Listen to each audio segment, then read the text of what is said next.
Ya, Assalamualaikum warahmatullahi wabarakatuh. Perkenalkan nama saya Muhammad Fauzan Abbas Sugiarto. Saya dari UPBJJ UT Jakarta.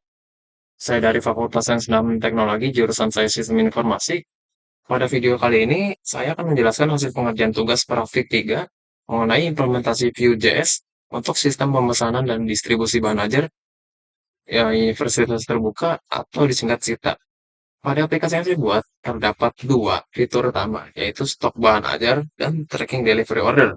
Dalam pengerjaan aplikasi ini, saya menerapkan beberapa konsep Vue.js, seperti view komponen, template, data binding, directive, computed property, methods watcher, conditional rendering, serta pengolahan array menggunakan Vue. Selanjutnya, saya akan menjelaskan struktur proyek, fungsi setiap file, dan demonstrasi cara kerja aplikasi yang telah saya buat.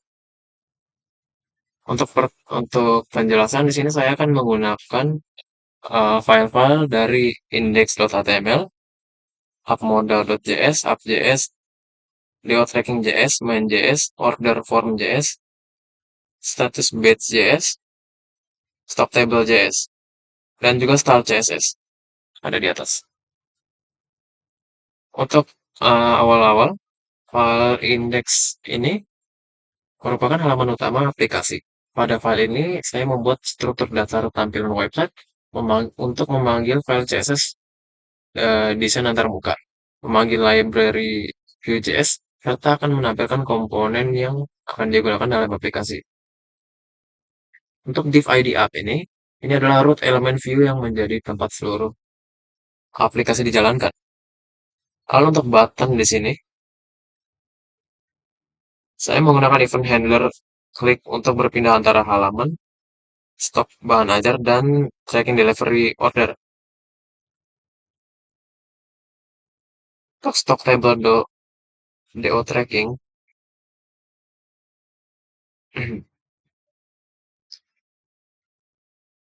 ya stok table dan do tracking di sini, ini merupakan contoh komponen Vue yang saya buat sendiri untuk memisahkan fungsi aplikasi menjadi lebih terstruktur.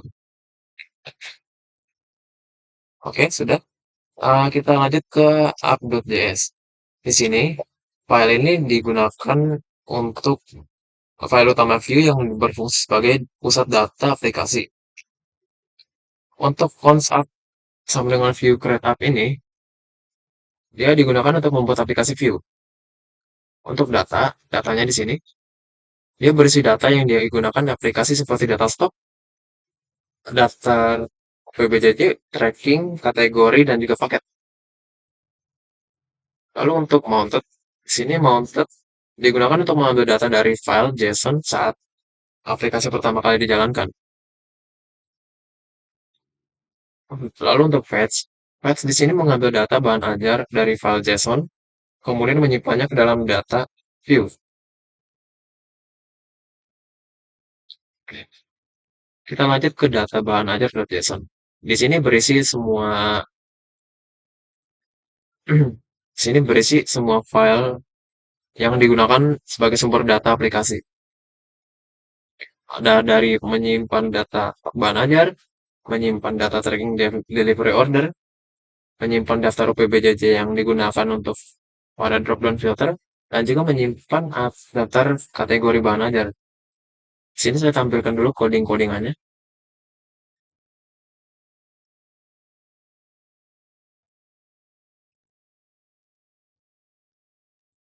Lalu untuk stocktable.js, maaf, oke. Untuk di sini paling penting. File ini merupakan view komponen yang digunakan untuk menampilkan data stok bahan ajar. Untuk dari props ini digunakan untuk menerima data dari app.js. Lalu pada data ini digunakan untuk menyimpan nilai pencarian, filter UPBJJ, dan filter kategori. Lalu untuk compute digunakan untuk melakukan filter data secara otomatis ketika pengguna melakukan pencarian atau memilih filter. Dari sini sampai sini. Lalu eh,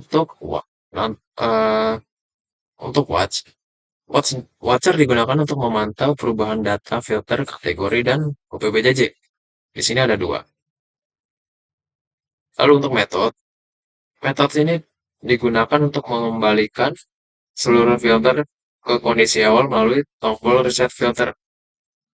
Lalu untuk view model digunakan untuk two-way data binding antara form dan data view. Untuk V4 di sini digunakan untuk menampilkan seluruh data stok dalam bentuk tabel. Lalu untuk VIF, VELSE, IF, dan VELSE di sini dia digunakan untuk menentukan status stok apakah aman, menipis atau kosong. Lalu kita lanjut ke do tracking.js. Untuk file ini dia merupakan komponen yang digunakan untuk melakukan tracking delivery order. Dari nomor DO di sini. Nomor DO ini menyimpan input nomor delivery order dari pengguna. Untuk hasil tracking di sini dia menjelaskan properti yang digunakan untuk mencari data tracking yang sesuai dengan nomor delivery order yang dimasukkan. Lalu untuk view model di sini digunakan untuk menghubungkan input nomor delivery order dengan data view. Lalu untuk VIF, digunakan untuk menampilkan data tracking jika ditemukan. Lalu untuk V4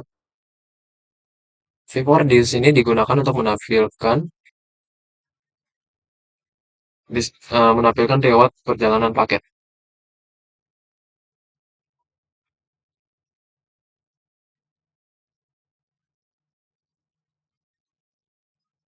Lalu untuk ada di sini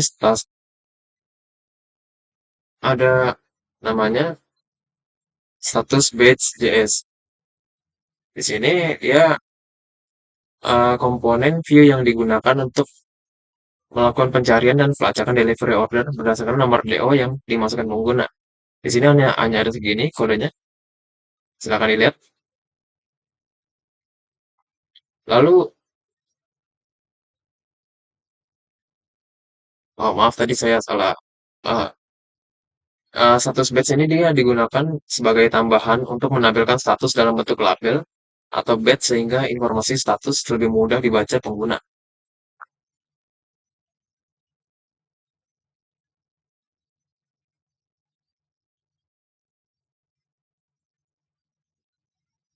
Lalu untuk appmodal.js di sini, dia digunakan untuk membuat komponen pop-up atau modal dialog yang dapat digunakan untuk menampilkan informasi tambahan kepada pengguna. Lalu ada order from JS. Di sini eh, digunakan untuk menangani form pemesanan bahan ajar dan validasi input pengguna. Silakan dilihat kodenya.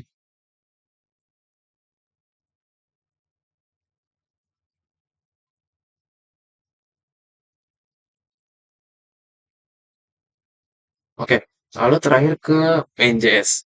Main.js di sini dia berfungsi untuk melakukan mounting aplikasi ke view ke elemen root pada halaman sehingga seluruh komponen dapat dijalankan.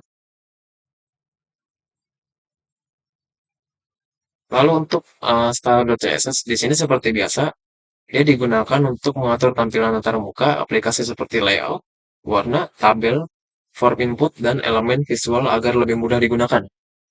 Kodenya saya tampilkan dari sini.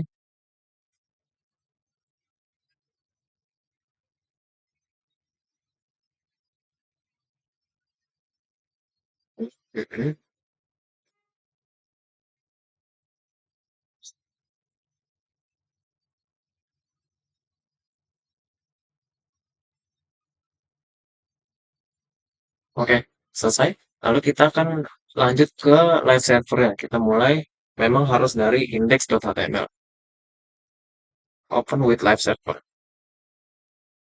Nah, di sini sudah terlihat, sini ada cari judul buku, sistem bahan ajar UT, stok bahan ajar, tombol stok bahan ajar, dan tombol tracking DO. Jika saya cari judul buku dari keempat sini, seperti pengantar, baik.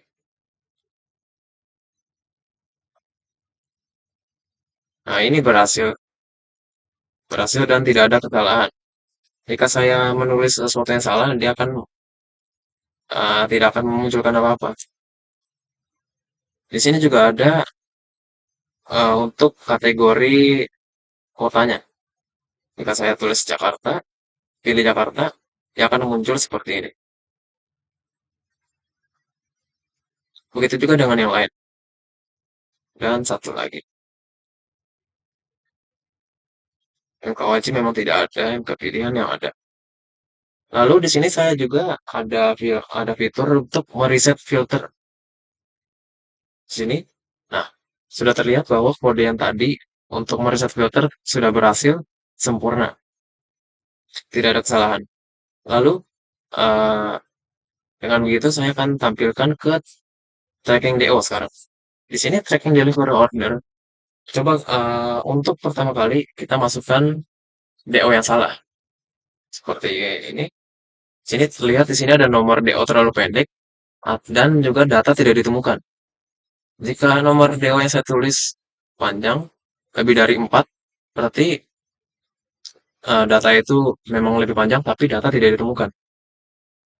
Yang berarti fitur yang saya tulis tadi memang sudah berhasil. Untuk DO yang benar seperti DO 2025 minus 0001. Nah, sudah terjadi di sini berhasil. Nama ada, NIM ada, status ada, ekspedisi ada, dan juga riwayat pun juga ada. Oke, dan ini semuanya sudah berhasil, sudah berjaya, tidak ada kesalahan. Eh, kalau begitu, untuk video tugas pengerjaan kali ini, saya sudahkan. Sekian, terima kasih. Mohon maaf kalau ada kesalahan berkata dan kesalahan pengejaan kata yang tidak baik untuk tidak baik untuk didengar. Wassalamualaikum warahmatullahi wabarakatuh.